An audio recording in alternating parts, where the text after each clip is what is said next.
What is going on, people? How are you? Welcome back to the channel. I hope you guys had a fantastic trading week because next week will be a very crazy one. We have Powell on Wednesday. We have more big tech earnings next week as well. And yeah, sure enough, the markets are still trying to confirm their uptrend change. Whether or not the Bulls will be in control next week or the Bears will take over, that is yet to be seen. But for now, it's anyone's game because the markets are still giving us hints that maybe the Bears will come in and push the price down, but also the Bulls are holding tight. Now you see here in the SPY, we have the 50-day period moving average, which we closed right above it. It's dictated by the orange line right over here. Now this is pretty good. That means that the Bulls are making progress in price, right? The Bulls are making progress in trying to keep the price up. And then the next stop should be resistance at the 100-day period moving average, which is that blue line, and coincidentally comes in confluence with this previous resistance area. Okay, now I want to review with you guys our wave counts because that is going to be critical next week. We have the pullback that we were looking for. Okay, we got the pullback that we were looking for, and now it's going to be either we break below invalidation levels or we keep on breaking up higher. All right, so let's take a look at the SPY bullish count and let's remove our indicators over here. So from our January high, okay, our recent most high, we know that we have in this count 3 waves confirmed. Okay, we have the W, the X, and the Y to complete the wave 2 of the primary degree. Now, if this is the wave 2 of the primary degree, then an overall bullish wave count invalidation comes in at the break of the June 17th low, which was when we set this in at 362.38. All right, now we're going to zoom in from this area here, from the daily time frame to this zone, and we're going to review our wave count to see whether or not, or the possibilities actually, if we're going to continue on higher. So let me take you from our daily down to the hour time frame where we will review. So let me adjust the scale and let's take a look. Now you guys can see, right? So let me see here. So from the wave 2 here on January the 17th, June the 17th actually, we have our wave 1 in the minor degree, ABC into the 2, 618 support, which is appropriate, and now we're looking to make the next leg higher into the wave 3. Now this is where it becomes a little tricky because we need to confirm that the markets will like to push on higher, because the wave 3, while we have met equality, right? Let me actually go back here for a second. This is it. Here we go. While we have about a little bit more to go on equality, right, to the 100% extension, which is the wave 1 versus the wave 2, that'll give us a 402.80. We can't by any means necessary try to stop the market here, because then that does not give enough wiggle room for the wave 4 to set in. As you guys know, the wave 4 cannot retrace beyond the territory of the wave 1. Therefore, it is likely that we get an extended third wave should the bulls keep on pushing. All right, now you see here that I have 2 invalidation levels. The first one you already know, we can't break south of of June the 17th. The next one is right over here, and I'm going to review with you in just a second. So let me backtrack here and let me reset my stuff. So I'm going to zoom you back down to the 30-minute time frame, and we're going to review this. Now, if let's say if this is a big if, let me change this because I need to be a little bit more organized with my coloring system. Here we go. So if this is the wave 1, a pullback into the 2, the 3rd, the 4th, and then the 5th into the 3rd, I'm not too sure that's going to be the case, right? Because that means that the 5th will come very short to the 100% extension. Let me illustrate this, right? Will be somewhere here, and then the wave 4 will not have enough room to correct. So for that reason, I think this was a little bit tricky, right? We stopped right at 408. I think that was today's high, and then we moved on to reverse sharply. Now, invalidation of this count comes in at the break of south of wave 1, which is 388.62. Now, I don't want to see this market consolidate here. I want to see this market continue on higher, meaning that, and if that's to be the case, then this is another instance of a 1-2 instead of this being the 3 and the 4. All right, 1-2. So it's a 1-2, 1-2, 3, 4, and 5 to go up to the 1-6-1-8, which is our ultimate upside target. But if this is the 1, 2, 3, 4, and 5, we have very little room for this wave 4 to sit in, as I just mentioned. So what we need to look for is that we cannot break south of this area. All right, 388.62 is our first level of defense for the bulls. If we break south of that, then this whole wave count is invalidated and we're still not in an impulsive structure.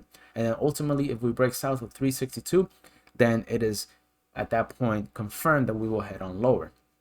Okay, so again, ultimate wave count scenario bullish interpretation is continuation upwards.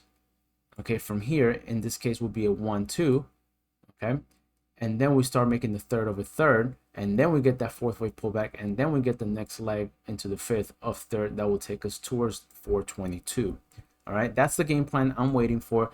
I'm still holding my SPY calls. I opened a trade in the SMH, which I will review with you guys, because I feel that the semi space is actually the one that's going to give us a little bit more guidance and clearance and clearance, I guess, yeah, is the word, as to what we can do for August. All right, if this market is going to continue upwards. Now I'm gonna share with you guys what I traded and how I'm trading it and what I'm looking for. Okay, so let's get back into this and let's review our bearish count now, because we cannot just be one-sided here in this market. We always have to be we have to be ready to expect a different outcome. So I'm gonna shut this guys off. I'm gonna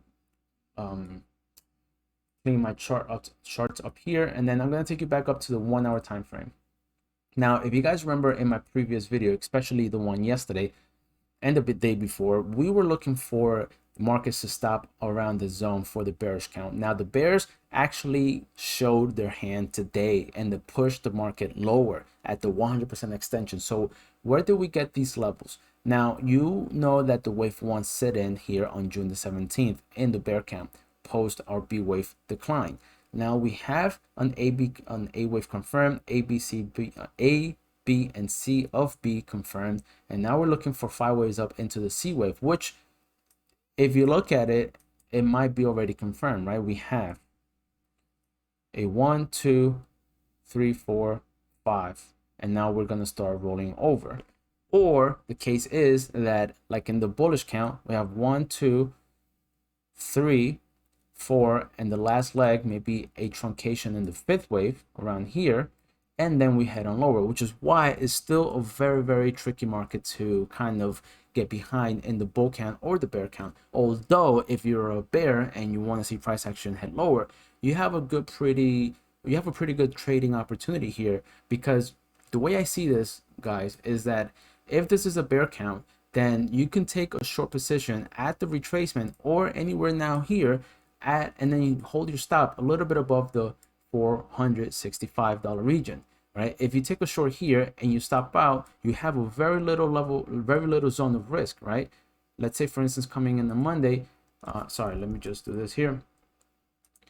You have about 1 to 2% of risk for a potential, let's say a break south of the B wave, 7% of profit to the downside on a swing trade. So that's not too bad. That's not too bad if you are a bear. If you are a bull, you want to hold on and wait for a second to see if we actually break north of this zone, which will start to confirm our bullish count. So be patient, let the markets dictate the move. Let them, don't be impatient and try to jump into any trade right now if you're not sure of your own conviction. This is just an illustration of my thoughts. This is not a suggestion that you should go and do exactly what I'm saying. All right, guys, so that's the SPY. Let's take a look at the triple Q's ETF, and then I'm going to share with you guys the SMH count, the semiconductors, and I'm going to share with you guys my trade on that. So here we go. Now in the triple Q's, right, again in the bullish count, we are assuming the wave 2 has complete, and now we have the 1, the 2. We're trying to make the third wave 5, wave 3 came into completion between the 100 and the 1618, and now we're pulling back into the 4. Again, just like in our bullish count, we must maintain north of 296.27. That's exactly the same idea in the SPY. We cannot retrace beyond this territory in the wave 4. So we must, under any circumstances, or under any circumstances, yeah, I guess so, right, push below it, but maintain a triangle maybe, or a flat correction. So we go down in A, up in B, down in C, and then we go. right? Any form. Right now it's too early to tell, but here it's getting a little dicey because we don't have enough room for wiggle room for the fourth wave to set in. Okay, guys, so be on the lookout for that. 296.27. If you are a bull, you can try to get on a trade over here with the stop south of this level, right, of the 296. That gives you literally from today's close or today's low a 122 or even a 2% risk for a potential 4% to even 5%, 7% risk of reward, right? So reward to risk of reward, a risk of 2% for a reward of 7. That's not too bad. That's not too bad. So be on the lookout for that. Let me transition you guys over to the SMH.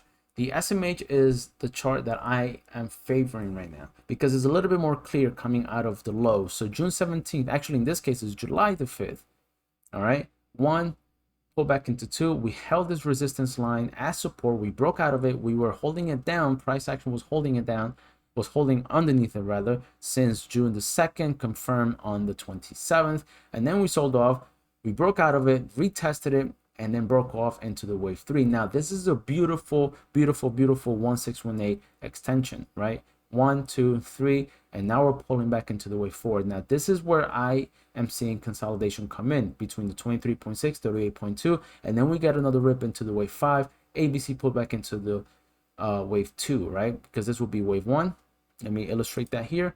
This will be wave 1, and this will be somewhere here a wave 2. Now, here's the trade, right? I took a butterfly spread in anticipation of this entire correction, right? Yes, we may get a rip up, but eventually we're going to consolidate and likely end up around the same zone. So my fly, the fly that I took, let me take a screenshot here so I can show you guys.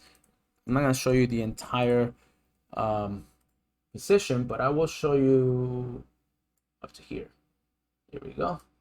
So we took a August 19, 215. The bodies are 225 with the 215 on each wing. All right. So we have 28 days for this to expire. And essentially is that we are assuming that the market SMH is going to trade between this range and give us that premium that we like. So in other words, we are going to be trading around this here. Okay. So that's that. Pretty simple, right? Pretty simple. So I'm using this as a potential hedge. All right, I just want to take advantage of that premium because when we are in consolidation, options tend to decay real quickly, and then yeah. So you already know. If you're not familiar with butterfly spreads, jump on over to Trending Waves. I will guide you through it and explain to you. And if you guys have any questions regarding my convictions here, also let me know in the comments down below. All right, guys, so I think that is it for me today. I'm pretty beat up. We had a good week over at Trending Waves. We took a put on Snap earnings. We had about 600% on that play, which is pretty good. Let me show you here. Let me see if I have it. I don't have it actually. Anyway, so sorry, guys. So yeah. So anyway, so. We look forward to next week. Let's see how the Fed reacts to the interest rate hikes. Let's see what the decision is going to be. We have big tech earnings next week as well, so it will be very crazy. Be ready, get some rest, guys, over the weekend. Enjoy it, and I'll see you guys to Monday. Take care. Bye bye.